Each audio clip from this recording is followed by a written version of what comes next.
Well, it's a challenge right now with summer school going on. And, we're in our second week. It's the last week of summer school. I don't think there's very many schools in our conference that are actually in it. And so when we come here, we have to make sure we're making the most of our time. We're investing our time. I think just more consistency.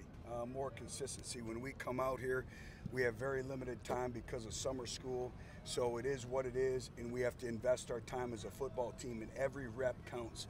We're creating habits right now, from the meeting room to our style of play, so every rep is critical. So again, have to rely on our senior leadership. I've challenged them a little bit, and again, we got to get in training camp mode, and it's really hard to do.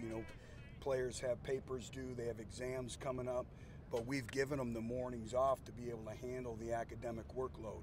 And it's something that, we talk about details, accountability, and toughness. It should make us tougher in terms of focusing and all that. But when we come here, we have to make sure we're not spending our time, we're investing our time on every single minute of the day that we're here to do football.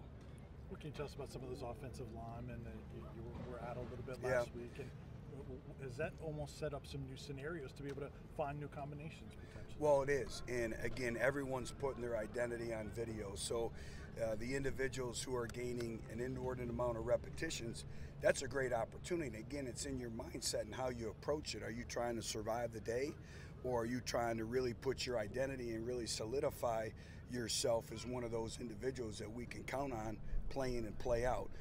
Brett Kendrick, I give him a lot of credit. He was back out at practice today. It was great to have him out there today.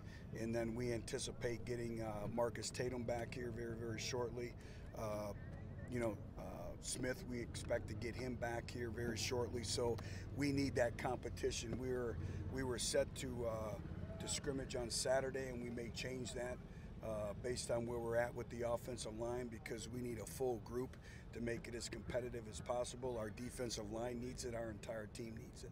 Like Josh Smith was in gym shorts, is there any concern there? Well, again, some precautionary, but again, with him being out, the individual who has really stepped up is a true freshman in Josh Palmer.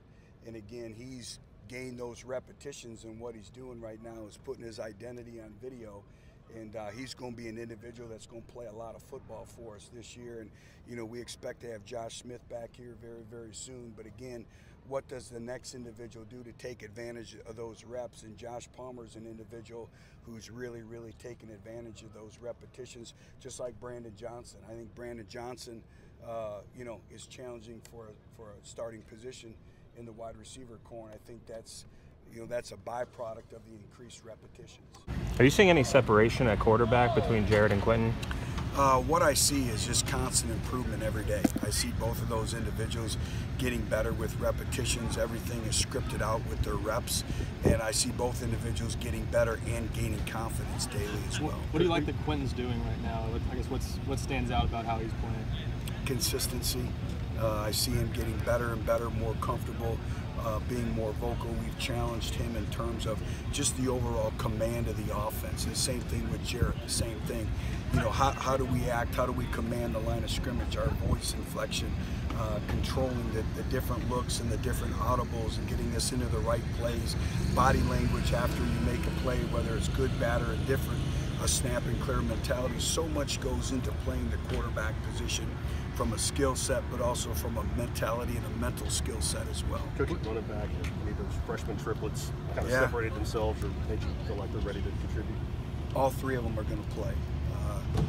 And I think they're pushing John Kelly, and John Kelly's doing a great job also of bringing energy and teaching them the expectations. But we've been very, very excited, very encouraged by all three. All three are going to have to play.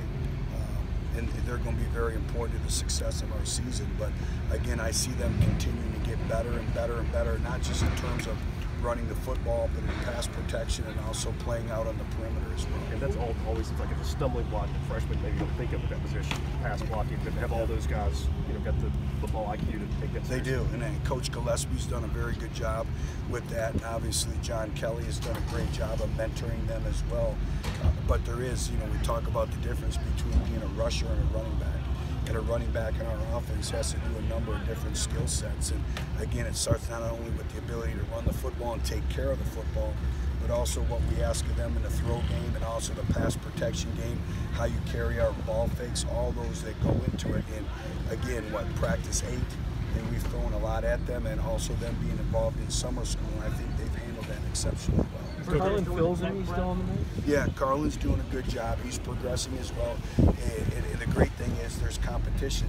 They're being pushed every single day by the 3 youngsters that we talked about. First day at Georgia Tech, obviously I see film from practice, but what was kind of your takeaway? Well, we mixed it up. You know, we played our base defense as well, and again, it's just sprinkling some things in there and getting in the fundamentals and details, obviously, of taking on their offense and their defense, but also their special teams as well.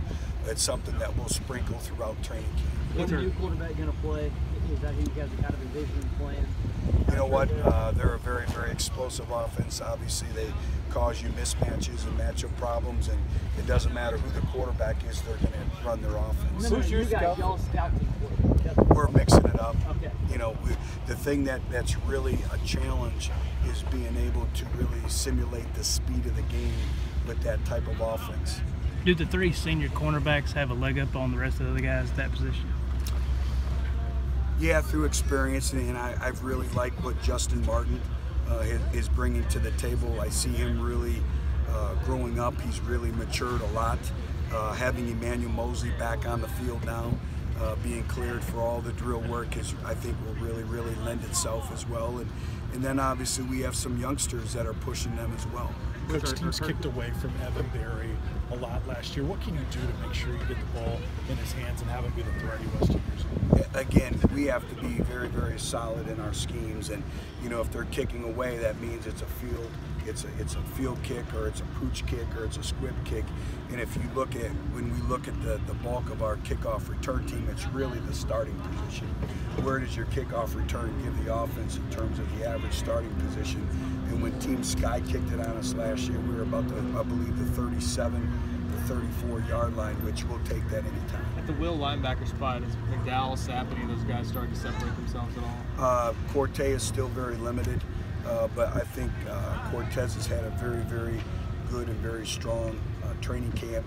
Obviously, we have some individuals that can play some number of positions. We like what Elliott Berry is really doing at the will linebacker as well. So we have individuals there that have played a lot of football for us. Dylan Bates is doing some good things as well. And then they're being pushed by some youngsters as well. And then, you know, having Darren Kirkland out there again, Colton Jumper's having one of the better camps that he's had. And we're going to continue to bring along the freshmen as well. But you guys, One more. You guys had the open practices open to the public the first 3 years. What goes into the decision-making process to knock on those individuals? I would love to reward our fans with an open practice. And, you know, the open practice is not just for a great fan base, but it's also for our football team. And nothing simulates being able to put people in the stands, you know, from even your special teams, from your punt returners to your kickoff returners, to just, there's something added to it. And I would love to do that. But the problem is right now is we have a limited amount of time, more than we've ever had with the new rule changes and summer school and all that. So that's really kind of cut back. So again, you know, I'd love to be able to reward them, but also it's getting our football team ready. And you never know who's watching you when you have an open practice. And there's some things, especially with the new offensive coordinator, that we're doing differently. There's some different things on special teams with the new special teams coordinator that we're doing differently, that, you know, we have to make sure too that we're protecting our football as well. But, you know, I'd love to be able to do that for our fans. Thanks.